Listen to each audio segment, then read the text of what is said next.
Kita masuk kunci sukses 4. Ya. Dengan tema berjalan dalam visi misi Tuhan yang berproses.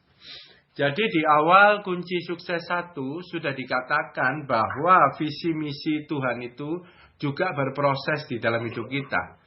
Kita tidak bisa terima mateng langsung visi misi 1, yaitu tidak bisa. Karena kita belum kenal, kita belum tahu Tuhan, jadi visi misi masih meraba-raba, ya. Jadi nggak jelas, gitu ya. Nah, seiring dengan pertumbuhan rohani, visi misinya kan semakin jelas. Nah, ini gambaran gampangnya seperti itu. Nah, inilah yang dinamakan proses. Jadi ingat, kalau kita ngomong proses, itu berarti kita proses di jalannya Tuhan, di dalam visi misinya Tuhan, itu proses. Ya, banyak orang ngomong ada kejadian banyak, kadang yang tidak enak ya. Tidak enaknya karena ulahnya dia sendiri, tapi selalu dia ngomong proses begitu ya. Dan tetapi kita selalu ingat, yang dimaksud proses yang sehat itu di dalam jalannya Tuhan, di dalam visi misinya Tuhan, baru itu namanya proses. Tapi karena kalau dari kenakalan kita keluar jalur daripada visi misi Tuhan, keluar daripada jalannya di visi misi Tuhan, itu bukan proses, itu namanya pendisiplinan. Jadi banyak kebentur kanan, kebentur kiri. Dulu kita masih sok-sokan gitu ya. Nah, itu pendisiplinan. Dikembalikan lagi kepada jalan Tuhan yang di dalam visi misinya. Nah, itu proses. Nah, di dalam jalannya Tuhan, di visi misinya Tuhan itu, nah itulah dinamakan jalan iman. Itu tuntunannya. Nah, itu namanya proses. Nah, itu prosesnya sehat. Ada penambahan iman, ada semakin keserupaan kita dengan Tuhan menuju visi utama itu. Nah, itu proses, itu benar gitu loh. Ya. Nah, jadi jangan salah ngomong proses pengertian di kita. Nanti kita jalan sembarangan terus benjol, kebentur. Wah, ini proses begitu ya. Nah, itu kurang masuk itu menurut saya ya. Kalau proses harusnya menambah iman, menjadikan serupa kita dengan Kristus, di jalan-jalannya Tuhan, rancangan Tuhan, visi misi Tuhan, nah itu proses. Nah, di Ulangan 28 ayat 13 dikatakan gini, Tuhan akan mengangkat engkau menjadi kepala dan bukan menjadi ekor. Engkau akan tetap naik dan bukan turun. Apabila engkau mendengarkan perintah Tuhan Allahmu, yang kusampaikan pada hari ini, kau lakukan dengan setia. Nah, Ulangan 28 ayat 13. Dan dikatakan gini, engkau akan tetap naik. Ya. Nah, pertanyaannya yang naik apanya? Gitu kan. Yang naik apanya? Gitu ya. Nah, ini yang jadi tanda tanya. Yang naik apanya? Ya, yang jelas menurut saya nih ya, tafsiran saya. Yang naik ya imannya ya. Bukan patokan sama harta loh ya. Bukan patokan sama naik, hartanya naik gitu. Jabatannya naik, bukan. Yang naik itu imannya. Gitu ya. Imannya naik itu menuju surga. Artinya apa? Imannya naik mendekati kepada Tuhan Yesus. Artinya semakin serupa dengan Dia. Nah, ini proses yang benar, iman naik. Jadi kadang kita dihadapkan satu keadaan yang enak dan tidak enak. Tapi tetap imannya naik. Gitu ya. Dan itu adalah jalan Tuhan. Enak dan tidak enak. Ya, bukan jalannya rancangan kita sendiri. Sehingga kita mengalami suatu keadaan yang tidak enak. Atau suatu keadaan yang enak buat daging kita. Kita set sendiri. Bukan. Gitu ya. Karena itu tidak menambah iman. Gitu ya. Nah, engkau ciri-cirinya ya. Mengangkat engkau menjadi kepala. Nah, kepala itu adalah panutan. Jadi yang dimaksudnya apa panutan? Yaitu melalui buah-buah roh kita itu menjadi panutan buat dunia. Nah, jadi itu semua satu garis. Ada iman, ada buah-buah roh. Nah, ini sehat banget. Kalau kita menafsirkan seperti ini itu sehat buat kitanya gitu ya. Jadi kita tidak tersesat, tidak keluar jalur. Ingat, harus di dalam visi misinya Tuhan. Tidak boleh keluar. Ya. Walaupun dipancing sama enak, harta, gini, gitu, lain-lain, khotbah apapun. Tetap harus di rancangan Tuhan, visi misi Tuhan. Kita tidak boleh keluar. Dan itu iman kita harus semakin naik. Semakin kuat, semakin bulat. Dan semakin mengenal Tuhan. Dan semakin serupa dengan Tuhan akhirnya. Nah itu udah nggak bisa diganggu-gugat. Itu fondasi basic banget. Ya. Nah, di ayat Ulangan 28:13 diakhiri dengan kata-kata kau lakukan dengan setia. Ya, jadi yang tadi itu dilakukan dengan setia. Semua yang rohani itu harus dengan setia. Setia artinya tidak boleh berhenti selamanya. Kalau ngomong setia. Jadi kalau kita di posisi Maria, itu juga kita lakukan dengan setia. Tidak boleh berhenti. Hati-hati kalau berhenti. Kalau berhenti, kita nggak punya tuntunan yang di depan, otomatis kita pasti lihat yang di belakang. Orang yang selalu lihat di belakang karena dia tidak punya pandangan di depan. Depannya gelap. Tidak ada yang bisa divisualkan, tidak ada yang bisa diceritakan, tidak ada yang bisa diplanningkan. Jadi pandangannya otomatis yang belakang. Karena yang belakang dia punya. Dan ketika dia melihat yang ke belakang, dia sudah jadi Kristen mandul. Yaitu namanya tiang garam. Pernah jadi garam. Sekarang jadi monumen garam. Nah, itu ceritanya ya. Nah, sekarang kita bahas. Masuk, ini intro tadi ya. Kita masuk ke dalam temanya ya. Yohanes 21 ayat 18. Aku berkata kepadamu. Yohanes 21 ayat 18. ayat berapa? 18. Ini. Aku berkata kepadamu, sesungguhnya ketika engkau masih muda, engkau mengikat pinggangmu sendiri. Ya, ini teman-teman udah tahu ya, ayat kemarin ya. Dan engkau berjalan kemana saja yang engkau kehendaki. Tetapi jika engkau sudah menjadi tua, engkau akan mengulurkan tanganmu dan orang lain akan mengikat engkau. Dan membawa engkau ke tempat yang tidak kau kehendaki. Nah, kita mulai masuk ke dalam pembahasannya melalui ayat ini. Ya. Nah, jadi proses di dalam jalan visi misi Tuhan. Melalui ayat ini, jalan masuknya adalah kita lihat ikat pinggang.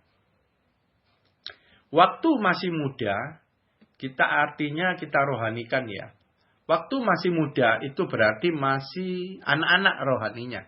Masih muda rohaninya. Itu cirinya pakai ikat pinggang sendiri. Nah, apa ikat pinggang? Di Efesus 6 ayat 14 dikatakan gini. Jadi berdirilah tegap, berikat pinggangkan kebenaran, dan berbaju jirahkan keadilan. Kita lihat yang berikat pinggangkan kebenaran.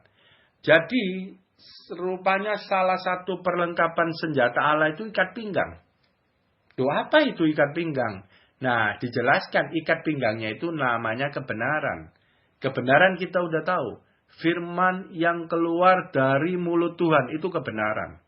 Bukan logos lagi, tetapi firman yang keluar dari mulut Tuhan itu kebenaran. Ya. Nah, ikat pinggang adalah sesuatu yang mengikat. Namanya ikat. Itu sesuatu yang mengikat kita. Gitu ya. Nah, itu ikat pinggang. Nah, jadi ini merupakan satu ikatan. Kalau kita pakai ikat pinggang kebenaran, kita mengikatkan diri dengan kebenaran itu. Artinya, kebenaran itu menjadi fondasi di dalam hidup kita. Apapun harus dilakukan di atas kebenaran, tidak boleh keluar. Karena itu ikatan kita dengan kebenaran. Nah, kalau masih muda, itu ya, ikatannya sama diri sendiri, jiwanya sendiri, kehendaknya sendiri. Itu ikatan yang paling kuat. Gitu ya. Jadi semau gue ceritanya. Anak muda kan condongnya begitu. Gitu ya. Semau gue gitu ya. Jadi prinsip-prinsip yang dia tahu, yang dia enak, ya itu yang dia mau lakukan. Nah, itu yang namanya ikat pinggang sendiri. Nah, di dalam pertumbuhannya, ikat pinggangnya harus diganti. Ikat pinggang sendiri harus diganti ikat pinggang kebenaran. Nah, ini kan proses. Ya, toh kenyataannya dalam puluhan tahun ikut Tuhan Yesus, dengar firman juga, terkadang susah melepaskan ikat pinggang sendiri untuk ikat pinggang kebenaran. Ya, nah, kalau kita nggak punya ikat kebenaran, gimana kita mau melepaskan ikat pinggang sendiri, pola pikir lama kita? Nggak bisa. Jadi kita mau nggak mau, kita harus berburu yang namanya kebenaran, yaitu dengan setia di posisi Maria. Mendengarkan perkataan Tuhan, itu kebenaran. Ketika kebenaran itu sampai kepada kita dan kita percaya, maka otomatis ikatan lama, ikat pinggang sendiri itu, pola pikir lama, lepas, digantikan oleh ikat pinggang kebenaran yang baru, yang kita dapat dari Tuhan. Nah, itu berarti kita sudah berproses meninggalkan diri sendiri. Pola pikir lama, menjadi manusia yang baru. Nah, ini kita masuk di dalam jalan visi dan misi Tuhan. Nah, sedangkan ikat pinggang kebenaran toh ya, waktu pertama kita diberi, kita kenal Tuhan Yesus, kita kan nggak mengenalnya utuh. Mengenal Tuhan Yesus kan baru seujungnya aja, setitik aja gitu ya. Tapi itu kebenaran. Nah, otomatis visi dan misi jalan-jalan kan belum begitu jelas. Nah, itu yang berproses ketika kita terus menerima kebenaran dari Tuhan, terus menerus di posisi Maria dengan setia, maka jalan itu semakin terang. Visi itu semakin kelihatan. Misi itu otomatis ada dan semakin jelas. Kalau kita punya visi semakin serupa dengan Tuhan, nah kita nggak kenal Tuhan Yesus. Terus gimana mau nyampenya? Kita nggak kenal Tuhan Yesus itu kayak gimana sih sifatnya? Orangnya gimana? Tuhannya kayak gimana sifatnya? Lah kita nggak tahu, terus gimana kita bisa jadi serupa? Gimana kita bisa sampai kepada sesuatu yang kita tidak tahu? Gitu ya. Nah, itulah yang dinamakan berproses. Nah, sekarang udah ngerti kalau ngomong visi misi itu berproses.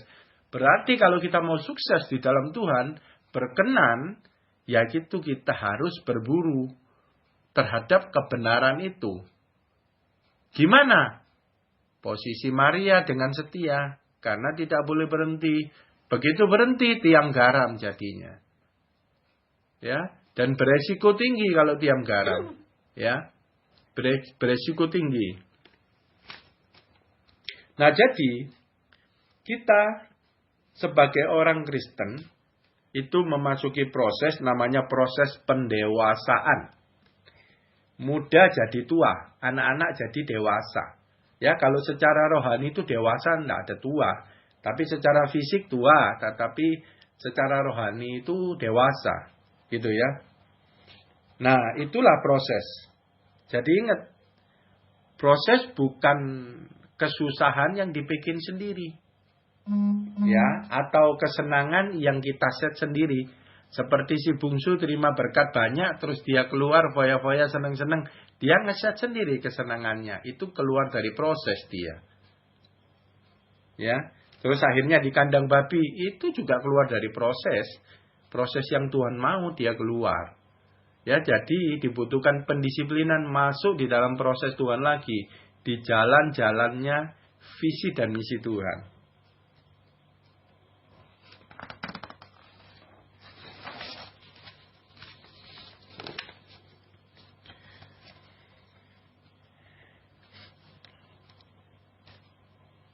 Nah, kalau sudah dewasa rohani,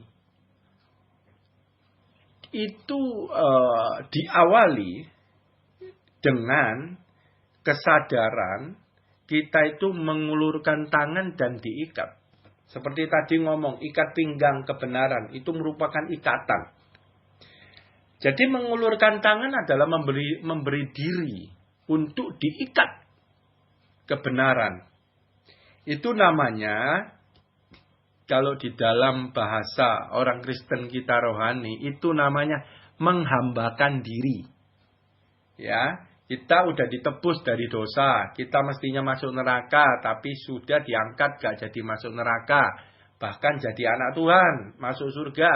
Nah, itulah efek resikonya kita harus menghambakan diri. Supaya keselamatan itu tetap ada pada kita. Jangan berontak. Nah, menghambakan diri itu dengan sadar, dengan sukacita, sukarela, kalau ngerti. Nah, itulah mengulurkan tangannya untuk diikat. Ya, kayak orang tahanan. Ya, diikat. Nah, Chandra pernah tanya tuh. Ya toh? Tawanan roh. Nah, rohnya huruf besar. Nah, itu kita ulurkan tangan diikat. Itu ciri-ciri dewasa rohani.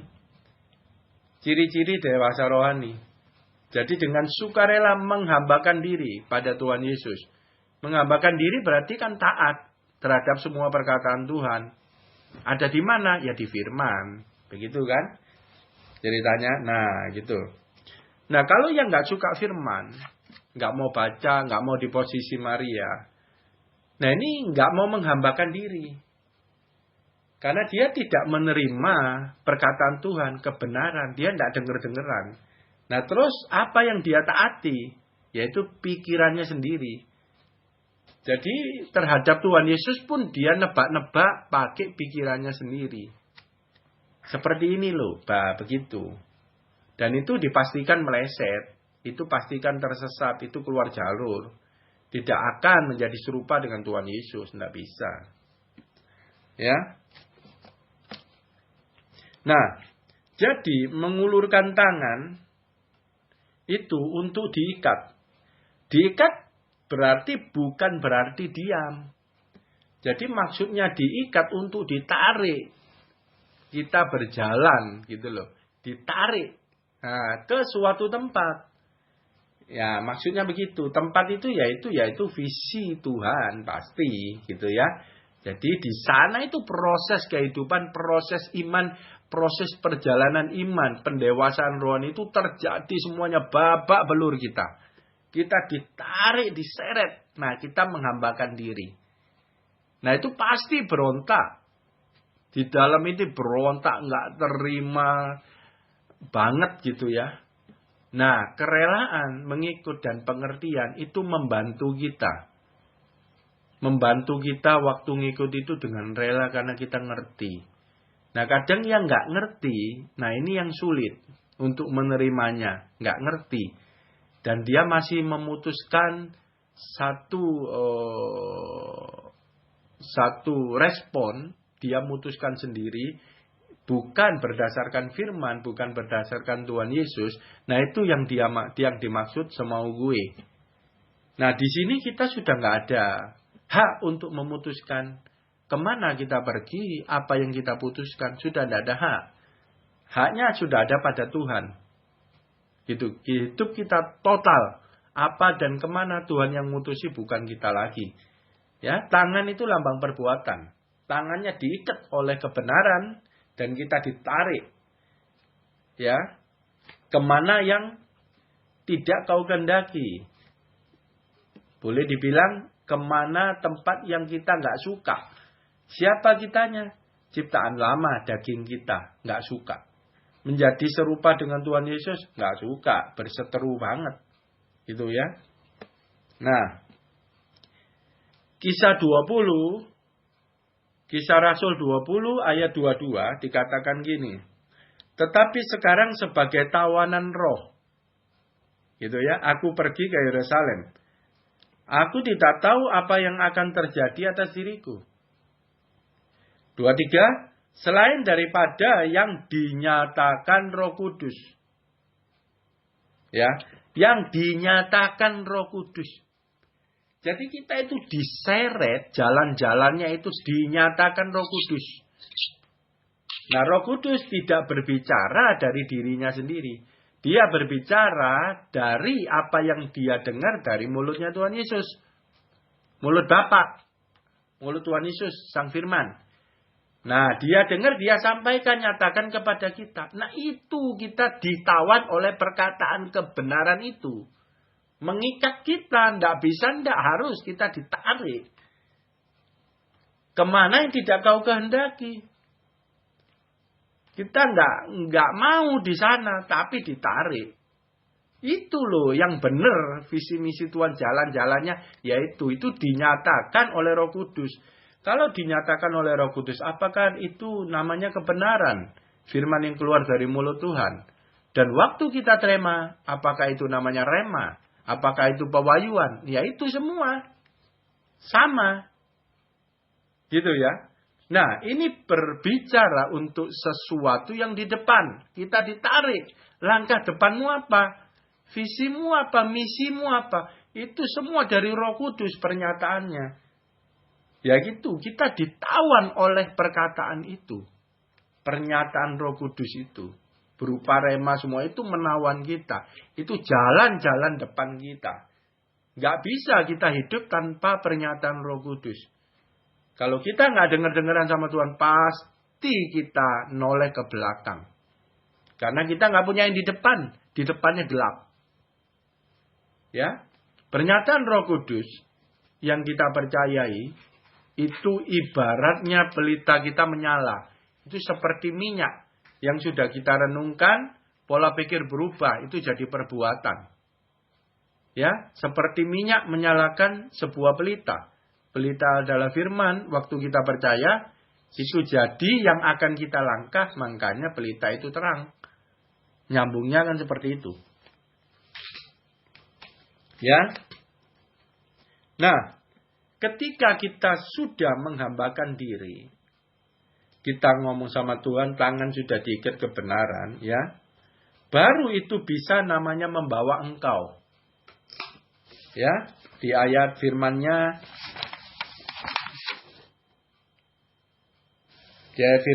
mengelurkan tanganmu dan orang lain akan mengingat engkau dan membawa engkau ke tempat yang tidak kau kehendaki. Nah, jadi setelah kita komit, kita menghambakan diri kepada Tuhan, ya, firman dinyatakan, Roh Kudus dinyatakan, itu baru turun.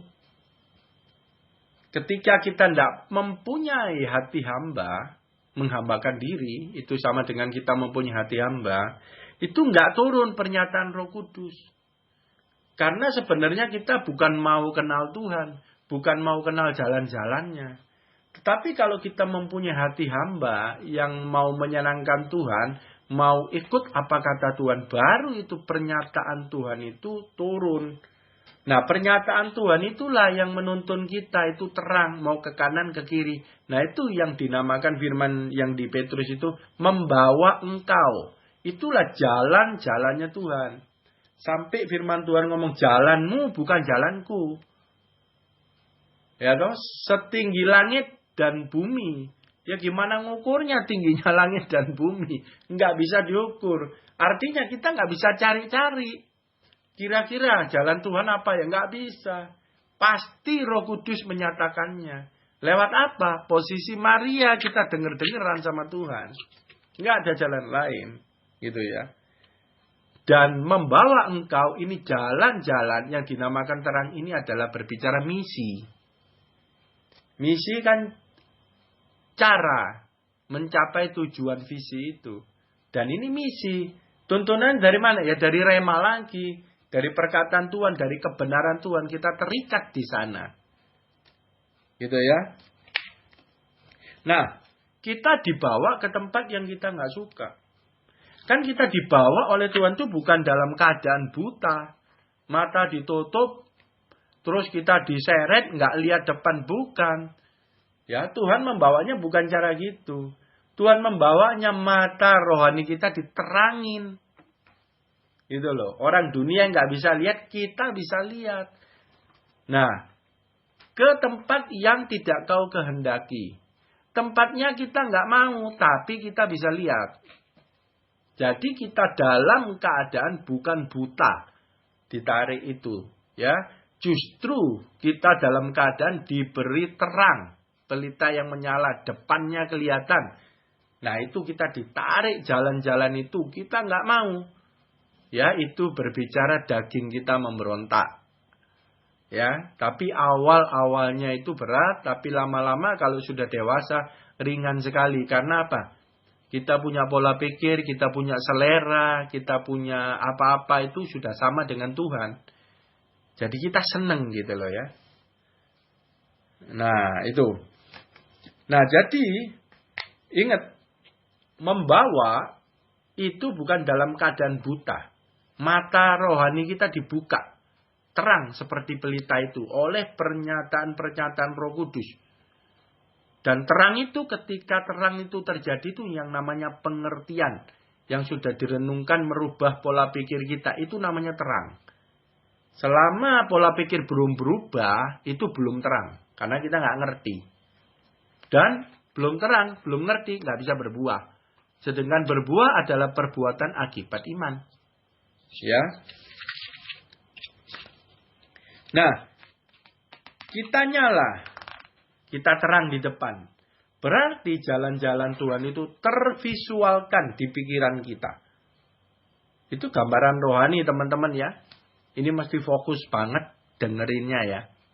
Jadi terang, ngerti artinya. Di pikiran kita itu tervisualkan. Kalau pelita itu tidak terang, depan kita gelap, berarti jalan-jalan Tuhan gelap tidak tervisualkan di pikiran kita. Nggak ngerti. Tetapi pelita itu menyala terang, itu kita ngerti, itu artinya jalan Tuhan tervisualkan di pola pikir kita, di pikiran kita. Sudah ada image, sudah ada gambaran di pikiran kita. Itu nanti yang akan kita langkah. Dan itu menuju keserupaan kita dengan Tuhan. Dan Tuhan nanti akan memvisualkan juga dirinya sendiri buat kita. Supaya kita nyampe di sana. Dan kita tidak akan pernah bisa nyampe kalau kita tidak melihat dia. Tidak Tuhan visualkan dalam hidup kita. Kita nggak kenal dia, nggak ngerti dia, nggak bakalan nyampe. Jadi melalui kebenaran, melalui rema-rema. Waktu kita di posisi Maria 24 jam itu tervisualkan, Tuhan remakan terus kebenaran demi kebenaran. Dan hidup kita terhadap visi misi Tuhan itu semakin detail dan semakin jelas. Itu yang sehat, prosesnya begitu. Yohanes 10 ayat 4. Jika semua dombanya telah dibawanya keluar, ia berjalan di depan mereka, dan domba-domba itu mengikut dia, karena mereka mengenal suaranya. Nih ingat, Tuhan menuntun itu di depan. Tuhan menggembalakan di depan bukan di belakang. Ya, artinya apa? Di depan itu ada Tuhan, ada firman, ada terang yang kita harus ikut. Domba-domba itu mengikut dia. Apa? Itulah rema, itulah pernyataan roh, itulah kebenaran yang kita percayai jadi terang. Nah, ketika itu jadi terang, dia adanya di depan. Nah, gimana kalau lagi jalan kita noleh belakang? Ada Tuhan enggak? Enggak ada. Tuhan adanya di depan. Makanya ada firman. Setiap orang yang membajak tetapi menoleh ke belakang, dia tidak layak. Karena nggak ada Tuhan di belakang. Tuhan adanya di depan. Tuhan mau nuntun, terang itu di depan, bukan di belakang. Gitu ya. Nah, terhadap yang namanya di depan, di ayat Yohanes 10 ayat 4 tadi dikatakan, karena mereka mengenal suaranya. Lah, ini yang kita mati-matian, kita berburu di posisi Maria dan segala upaya kita. Itu adalah mengenal suaranya. Gitu loh. Berarti ada spesifik banget suara Tuhan itu yang harus kita kenal. supaya kita tidak mudah tersesat. Karena nabi palsu dan lain-lain itu juga menuntun ke arah yang salah. Nah, kalau kita nggak kenal suaranya, kita gampang tertipu. Justru kita latihan di posisi Maria. Semakin lama itu semakin mengenal suaranya. Jadi kita tidak bisa ditipu oleh angin-angin pengajaran yang lain-lain. Pengajaran yang enak-enak, gini gitu, atau susah-susah. Tidak jadi patokan.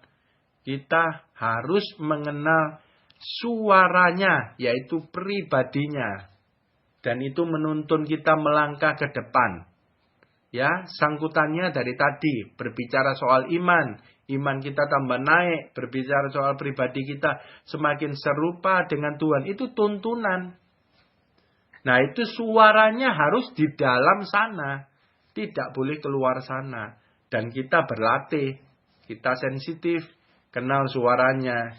Ini tidak terjadi dalam waktu yang pendek. Ini pasti keintiman dalam waktu yang lama. Baru bisa kenal suaranya. Ya. Kayak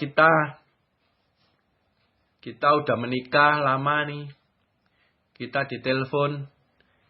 Kita udah tahu itu suara pasangan kita. Di ujung telepon satunya. Ini pasti istriku. Ini pasti suamiku. Suaranya gua kenal. Nah, seperti itu. Kenapa? Karena sudah bergaul, sudah intim, sudah cukup lama. Gitu ya. Dan itu terus menerus. Konstan, setia. Gitu ya. Makanya bisa kenal suaranya.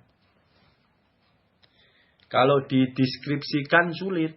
Tapi tahu ini suara dia pasti. Begitu. Kurang lebihnya ya.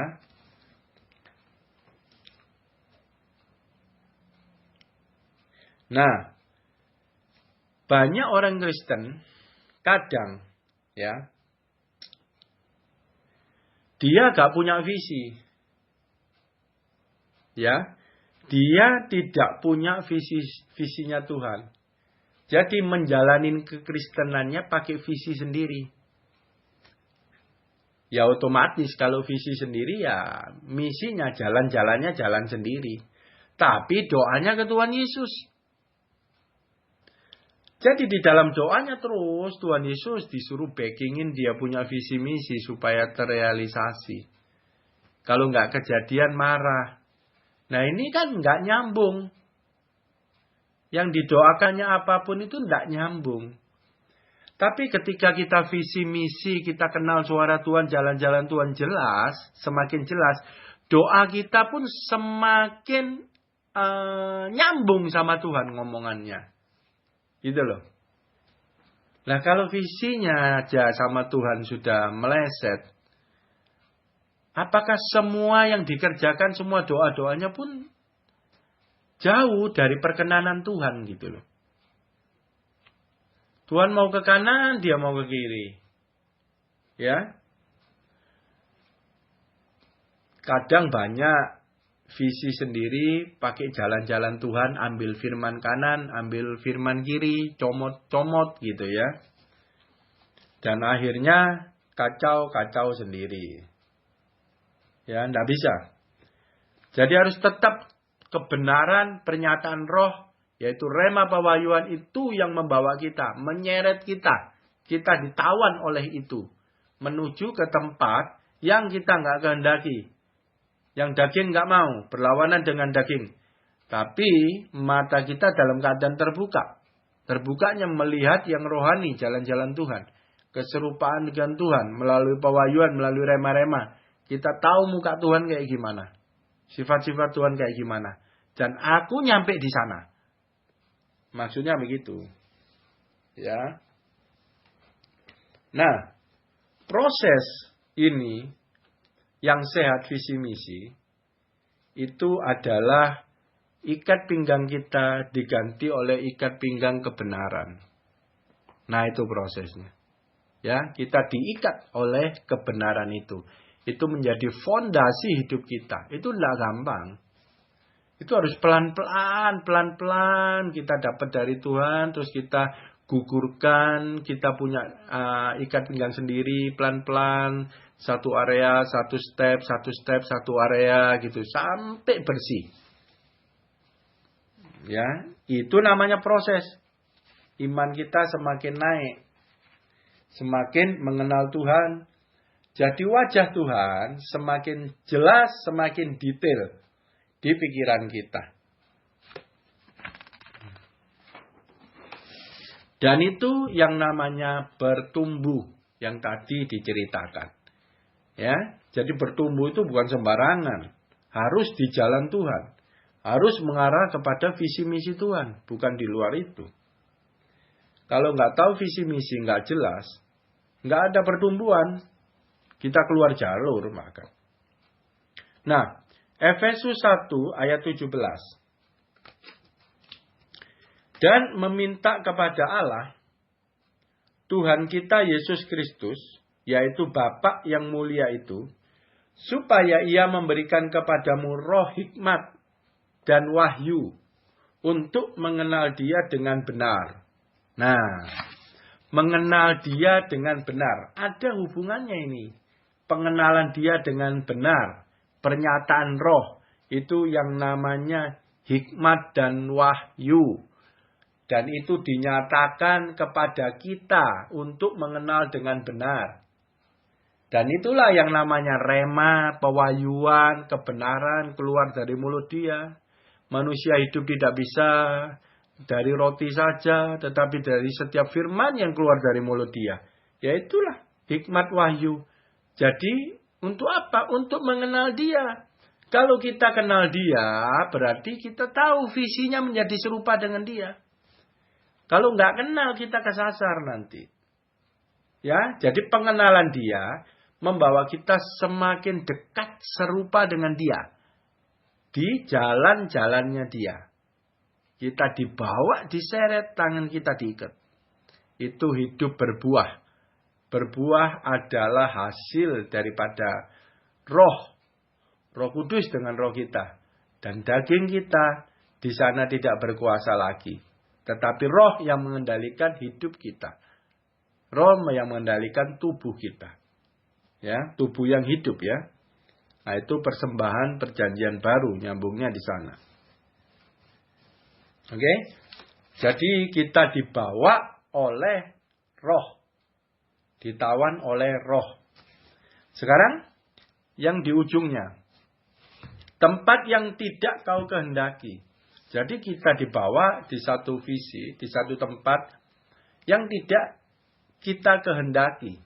Yang tidak kita inginkan. Tapi kitanya ini kita harus tahu. Kitanya yang lama. Kitanya yaitu kita daging kita ya. Itu yang tidak menghendaki. Ya. Dan itulah namanya visi. Itu yang namanya keserupaan dengan Dia. Daging kita nggak mau. Roh kita yang bersekutu dengan Roh Kudus. Itu yang mau. Ya. Dan kita dibawa ke tempat dalam keadaan mata terbuka. Mata rohani. Bukan buta-buta ditarik. Begitu ya.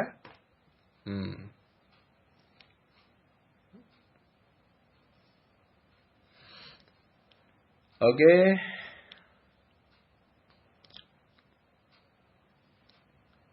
Nah, di dalam bahasa aslinya, tempat yang tidak kau hendaki, dalam bahasa Yunani, bahasa Grekanya, itu artinya menentukan, memutuskan. Jadi maksudnya adalah jalan-jalan mana yang kita tempuh dan kemananya, itu yang memutuskan Tuhan. Bukan kita. Nah ini maksudnya. Maksudnya ya, ini dari bahasa aslinya begitu. Jadi kita udah ditawan dan kita tidak berhak memutuskan langkah selanjutnya apa dan kemana. Kita tidak ada hak. Semua yang memutuskan Tuhan. Nah, itu dari bahasa aslinya begitu. Ya. Ini sangat berlawanan dengan keinginan daging. Ya. Karena keinginan daging adalah perseteruan terhadap Allah.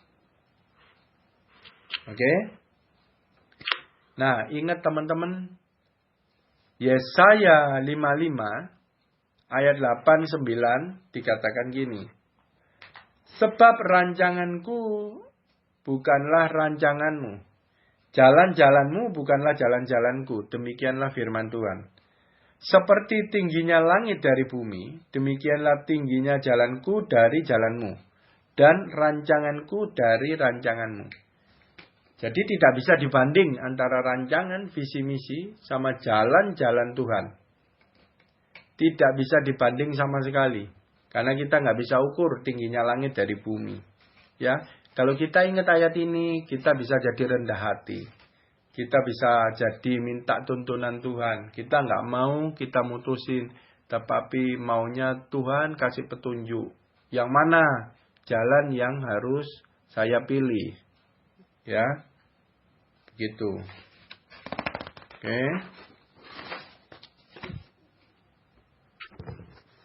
Nah, Tuhan ada jelaskan firman-Nya terhadap ada anak-anak Tuhan yang nggak mau rancangan Tuhan, nggak mau ngelaksanain Tuhan, tapi orang Kristen. Ya, itu di Yesaya 30 ayat 1 dikatakan gini. Yesaya 30 ayat 1. Suaranya putus. Kita lanjut Yesaya 30 ayat 1. Ini yang memberontak, yang tidak mau di jalannya Tuhan, di dalam visi misi Tuhan. Yesaya 30 ayat 1. Ayat 1. Ya, Yesaya 30 ayat 1. Celakalah anak-anak pemberontak. Demikianlah firman Tuhan yang melaksanakan suatu rancangan yang bukan daripadaku. Yang memasuki suatu persekutuan yang bukan oleh dorongan rohku. Sehingga dosa mereka bertambah-tambah. Ya. Oke. Nah, ini di halo. Iya, suaranya nggak jelas, Pak. Nah, ternyata ada anak-anak Tuhan yang menurut firman Yesaya 30 ayat 1, ini dikatakan Tuhan pemberontak. Ya, kenapa? Melaksanakan suatu rancangan yang bukan dari Dia. Berarti jalan-jalannya, dia punya visi misi bukan dari Tuhan. Ya berarti punya dia sendiri, gitu loh. Ya. Punya dia sendiri dan Tuhan ngomong itu namanya pemberontak. Ya. Dan ini tidak bagus di mata Tuhan diomong celakalah anak-anak pemberontak, gitu ya. Nah, sekarang kan melaksanakan suatu rancangan yang bukan daripadaku. Nah, berarti di dalam hidup kita, rancangan itu kita benar-benar harus tanya Tuhan. Gitu loh. Harus kita ketemukan, perjelas itu rancangan, yang namanya visi misi di dalamnya itu rancangan. Nah, kalau kita tidak cari tahu, tidak tanya kepada Tuhan, nah ini akan jadi masalah. Ya, kenapa jadi masalah? Kalau kita nggak tahu rancangannya Tuhan, berarti nanti yang berlaku, yang kita hidupi, ya rancangan kita sendiri gitu ceritanya. Dan ini Tuhan ngomong ini pemberontak, gitu ya. Nah, di bahasa Inggris King James ya, diomong yang mengambil counsel. Nah, jadi menurut Alkitab versi King James itu maksudnya that take counsel. Jadi maksudnya counseling, bertanya untuk satu rancangan mesti gimana. Dan kalau itu tidak bertanya kepada Tuhan, itu yang jadi masalah. Maksudnya begitu. Nah, jadi dia mau melaksanakan satu rancangan yang bukan dari Tuhan. Nah, jadi dia tidak tanya Tuhan untuk jalan-jalannya gitu ya. Nah, itu yang diomongin pemberontak. Nah, jadi kalau kita terhadap segala sesuatu, kita nggak berdoa tanya Tuhan, mesti gimana dan gimana. Nah, itu yang bahaya. Karena kita akan nantinya melaksanakan yang bukan rancangan Tuhan. Ya, apalagi kalau kita tanya kepada yang lainnya, lebih gawat lagi. Yang bukan anak Tuhan atau yang ada ya, orang Kristen juga tanya dukun-dukun lah, itu lebih parah, lebih jauh ya. Kita tidak ngomongin di sini ya. Itu melencengnya terlalu jauh. Ya. Nah, kita ngomong sekarang setiap permasalahan hidup kita yang butuh jawaban. Maupun bukan masalah nih, terhadap langkah-langkah ini. Itu harus berdoa, harus tanya sama Tuhan. Di dalam hati kita harus ngomong. Ya. Gitu. Kalau kita tidak ngomong itu bahaya buat kita. Kenapa?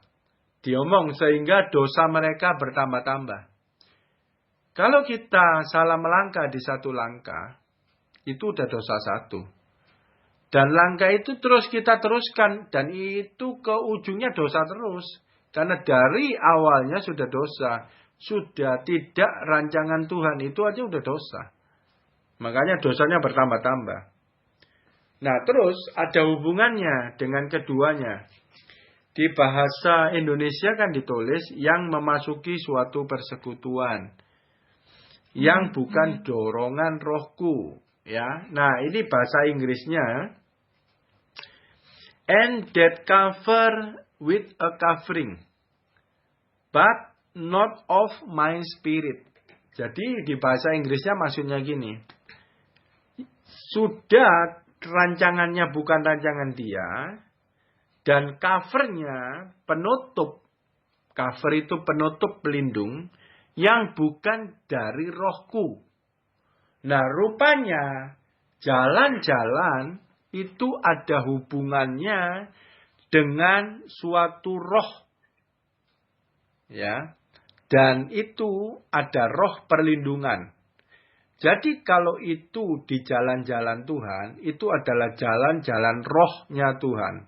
Dan di jalan-jalan itu kita itu di-cover oleh rohnya Tuhan. Nah, itu menurut saya begitu tafsirannya. Jadi waktu kita tanya bukan dari Tuhan, berarti kita tanya sama roh lain. Apa itu roh dunia, apa roh dari dukun itu kita nggak tahu.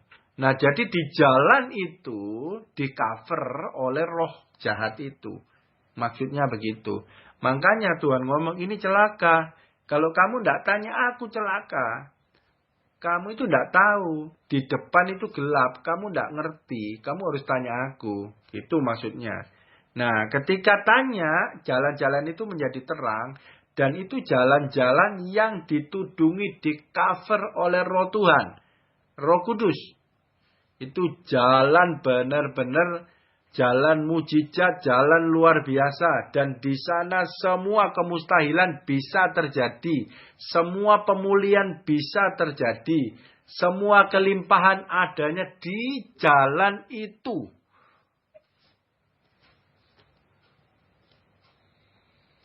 Nah di luar jalan itu ada masalah. Karena bukan dari Tuhan. Kita keluar dari, menjauh dari visi misi Tuhan. Ya. Nah, oke, sekarang poin terakhir ya.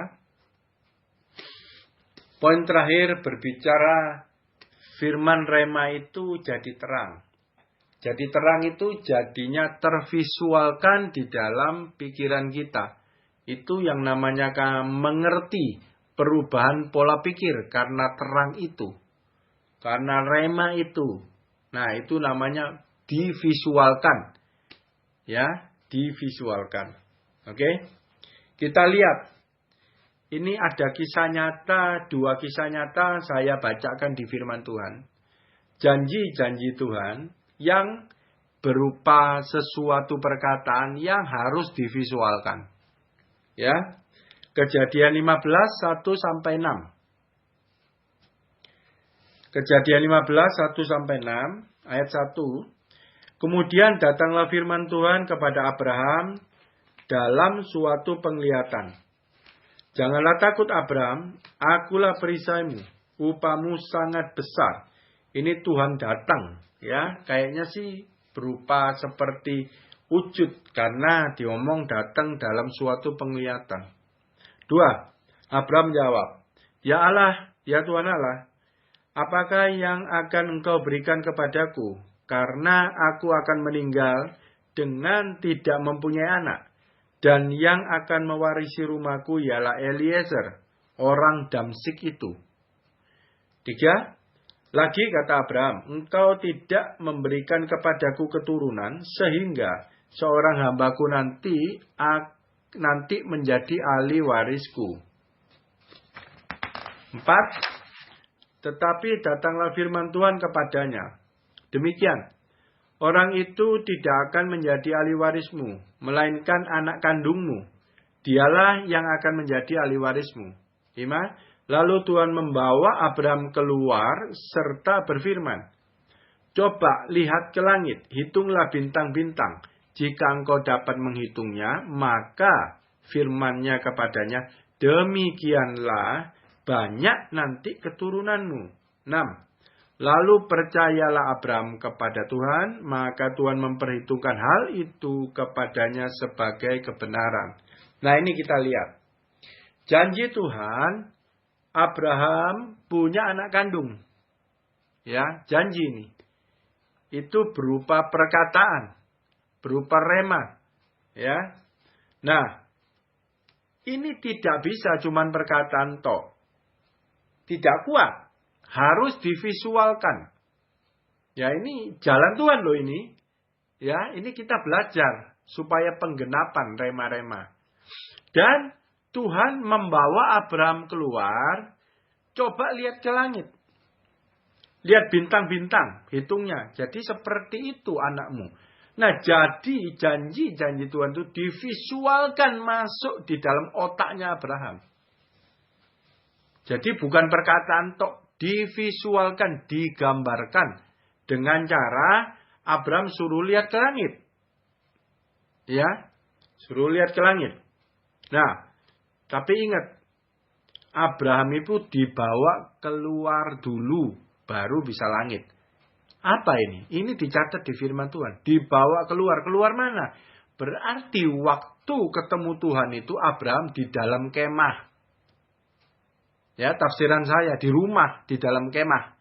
Nah, Abraham dibawa keluar kemah supaya bisa langit. Lihat visi Tuhan, lihat gambaran itu, divisualkan itu rema, perkataan Tuhan. Supaya ngerti. Nah, jadi rupanya kemah itu adalah penghalang kita lihat visi Tuhan. Penghalang kita melihat janji-janji firman Tuhan yang divisualkan. Apa itu kemah? Kemah di 2 Korintus 5 ayat 4 dikatakan gini. Sebab selama masih diam di dalam kemah ini, kita mengeluh oleh beratnya tekanan. Kemah adalah berbicara daging kita, tubuh kita. Daging yang dimaksud. Nah, jadi untuk melihat visi Tuhan, rema itu divisualkan, kita harus keluar dari mata daging kita. Harus keluar dari mata jasmani, kita melihat ke langit, melihat visual yang Tuhan berikan, pakai mata rohani. Maksudnya begitu. Jadi rema itu nanti divisualkan waktu mata rohani kita terbuka. Kita jadi mengerti. Itu tervisualkan di pola pikir kita. Nah, itulah yang namanya mengerti. Sehingga pola pikir kita berubah sesuai dengan yang divisualkan. Janji-janji itu. Nah, itu maksudnya. Nah, ketika sudah divisualkan, sudah percaya, baru dikatakan ayat 6, percayalah Abraham kepada Tuhan. Dan itu dihitung sebagai kebenaran. Ya. Nah, ketika kita percaya kepada rema, kita renungkan dan itu merubah pola pikir kita, ya, menjadi pikiran Kristus, dan itulah yang namanya diperhitungkan sebagai kebenaran. Dan rema yang sudah divisualkan dan kita ngerti, tergambar di otak kita, itu pasti terjadi. Kenapa? Karena dikisahkan ini tidak mustahil. Sesuatu yang mustahil terjadi. Abraham umur 100 mendapatkan anak, Saranya umur 90. Udah mati haid, udah loyo semua, dan itu terjadi bisa punya anak, bayangin. Itu Tuhan memberikan contoh kepada kita. Nggak ada dasar berharap dan itu mustahilnya mustahil banget. Ya, bukan mustahilnya perkara kita yang sederhana gini. Kalau dia ngomongin mustahil ini jauh double mustahilnya, ya. Tetapi itu caranya terhadap rema, divisualkan dulu, dilihat. Mata kita harus keluar daripada jasmani, harus pakai mata rohani, memvisualkan itu di pikiran kita. Nah, ya, kita lihat lagi, ada contoh lagi yang divisualkan juga. Ya, ada contoh lagi, ya. Contoh kedua yang divisualkan. Bilangan 13, 1 dan 2. Tuhan berfirman kepada Musa. 2. Suruhlah beberapa orang mengintai tanah Kanaan yang akan kuberikan kepada orang Israel. Dan setiap suku nenek moyang mereka haruslah kau suruh seorang, semuanya pemimpin-pemimpin di antara mereka. Ya. Nah, ini. Teman-teman udah tahulah tanah Kanaan dikasih Tuhan. Nih, kamu nanti menduduki tanah Kanaan. Visinya di sana. Di tanah Kanaan. Janji-janji Tuhannya di sana. Di tanah Kanaan. Tetapi kan Tuhan tidak suruh langsung serbu. Tuhan suruh langsung mengintai. Mengintai apa? Mengintai adalah memvisualkan tanah Kanaan itu. Itu. Ini mah gambaran rohani. Yang kejadian di kejadian lama. Itu ada gambaran pelajaran rohani buat kita di perjanjian baru. Ya. Divisualkan itu, mengintai namanya. Ya. Saya baca kelanjutannya terus, teman-teman dengar. Di Bilangan 13:25, sesudah lewat 40 hari, pulanglah mereka dari pengintaian itu. Nah, jadi mengintainya 40 hari. Ya, di tanah Kanaan. Besar sekali rupanya tanahnya, ya. 40 hari dia muter-muter. Nah, Bilangan 13, 18 sampai 20 ini yang divisualkan. Ya. Ayat 18. Dan amat-amatilah bagaimana keadaan negeri itu. Apakah bangsa yang mendiami itu kuat atau lemah? Apakah mereka sedikit atau banyak? Disuruh amat-amati, berarti teliti. Gitu ya. 19. Dan bagaimana negeri yang didiaminya, apakah baik dan atau buruk, bagaimana kota-kota yang didiaminya, apakah mereka diam di tempat-tempat yang terbuka atau di tempat-tempat yang berkubu. 20. Dan bagaimana tanah itu, apakah gemuk atau kurus, apakah ada di sana pohon-pohonan atau tidak, tabahkan hatimu dan bawalah sedikit dari hasil negeri itu. Waktu itu adalah musim hulu hasil anggur. Jadi dalam memvisualkan di sini perintahnya harus detail, harus jelas. Ya, dari tadi yang saya baca itu detail harus jelas. Ya, dalam memvisualkan. Ya. Nah, terus ini disuruh bawa anggur nih, buah anggur pulang. Waktu musim anggur. Ya, di sini udah jelas. Tanah Kanaan adalah visi. Adalah suatu tempat di mana kita berbuah. Yaitu keserupaan dengan Tuhan. Anggur. Ya, disuruh bawa anggur. Bukan lainnya, buah jelas. Nah, ini kita lihat. Buahnya subur banget. Bilangan 13:23 dikatakan gini. Ketika mereka sampai ke lembah Eskol, dipotong merekalah di sana suatu cabang dengan setandan buah anggur. Lalu berdualah mereka menggandarnya, juga mereka membawa beberapa buah delima dan buah ara. Nah, ini. Setandan anggur, satu tandan tok, tidak kuat satu orang membawanya. Dia harus digandar. Digandar itu dipikul. Jadi ada satu tongkat panjang, yang ujung satunya satu orang, ujung satunya itu orang lain, di tengah-tengahnya itu anggurnya. Satu tandan itu loh dipikul. Bayangin besar dan beratnya itu anggur. Ini adalah gambaran di mana kita sampai keserupaan dengan Tuhan, yaitu buah-buah roh. Ya, dan itu harus divisualkan, harus didetailkan. Visi misi Tuhan, pengenalan akan Tuhan, kita harus detailkan, jelaskan mengenai wajah Tuhan Yesus gimana.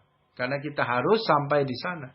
Tanpa pengenalan, nggak tahu, kita nggak memvisualkan, kita nggak mengintai, kita nggak tahu arahnya kita mau kemana.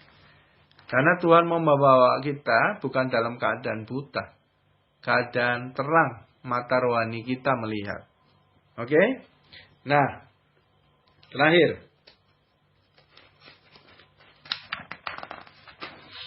Sekarang kita baru tahu, Rasul Paulus tulis satu ayat. Ini dahsyat banget kedalamannya. Filipi 3 ayat 10 dan 11.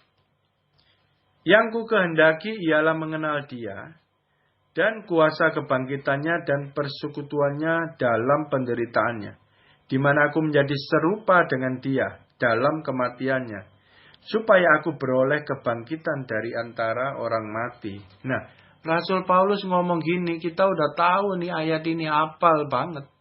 Sekarang kita baru tahu kedalaman ayat ini. Untuk menjadi serupa dengan Tuhan, yang kuhendaki mengenal Dia.